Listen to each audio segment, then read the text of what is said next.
fortunately for me, when I was laid off by Johnson & Johnson, they provided myself and all the other people who were displaced with outplacement services with a company by the name of Right Management, who helps people find new jobs and new opportunities.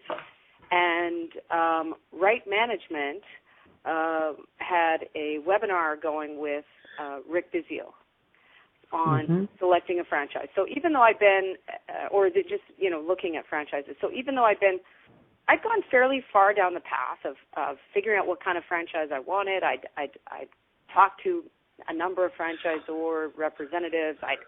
I'd read FDDs. I'd done franchisee calls and so on. I still really hadn't arrived at the spot that I needed to be, so I joined Rick's webinar, listened to it. I contacted him after that, and I really found the big difference with Rick was, first of all, he takes a long view.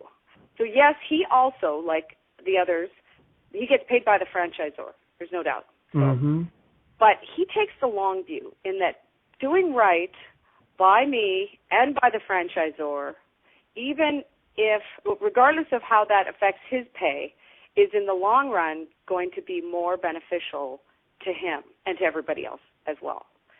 So at no point in the process working with Rick did I ever feel like there was a conflict in terms of what was best in his interest was not best in mine. So that's why at the end of the day I ended up working with Rick. When when we worked through our model, and when he came to my husband and I with some franchise suggestions, they were 100% matches with what we were looking for.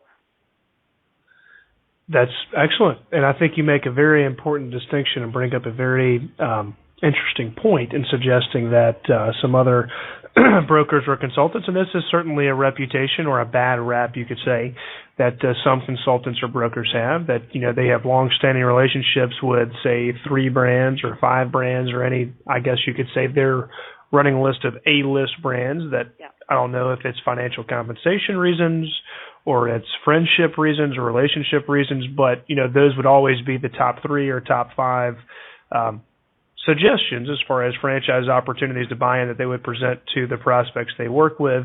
And that's some brokers, some franchise consultants certainly go down that path. And it leads to some of the dilemmas or some of the issues that you were talking about where, you spend all this time doing your own due diligence process, thoroughly exploring what you want as a franchise owner, the types of characteristics you want the franchise brand you buy into to possess, and then you get to the point where, the franchise consultant or franchise broker has taken that on into consideration, and they're providing you with options as far as which ones they would recommend you buying into, and it's more reflective of relationships or, I guess, financial compensation they're receiving, as opposed to them really providing you with options that are a good fit based on the, profile you've laid out and your needs and your wants and your desires. So I'm very glad to hear that, when Rick came back to you using his process and using the network of folks he's connected with and the franchise brands that he's taken the time to fully explore, get into their FDDs, figure out what they're all about, learn more about why they'd be a good fit for you. I'm glad to hear that he certainly presented you with a better fit than other folks may have.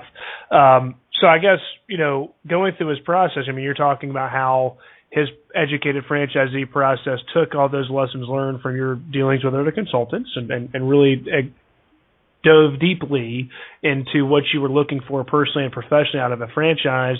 I guess, what else did his Educated Franchisee process provide you specifically that, perhaps your efforts researching on your own or working with other consultants didn't? Were there other, lessons you've been able to apply after the fact? What else did he provide you other than just simply the right type of franchise opportunity for you?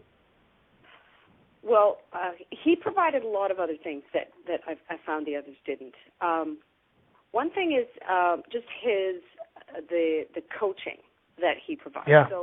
So part of the due diligence process, as I went step by step through it, working with Rick, which, by the way, as I mentioned, my husband and I had already done previously with other franchises, with other consultants,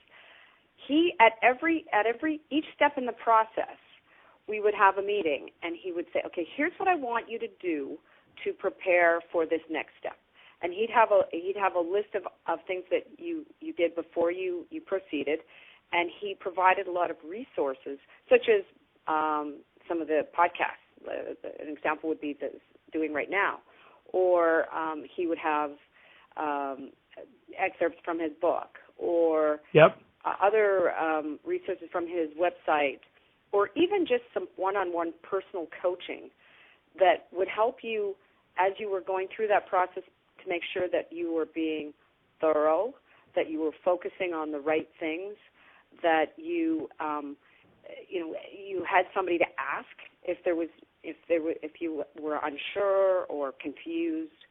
So he was there right alongside us the whole time. At no point did we ever feel, we felt like, okay, we're doing this, but he's right there in case we need anything.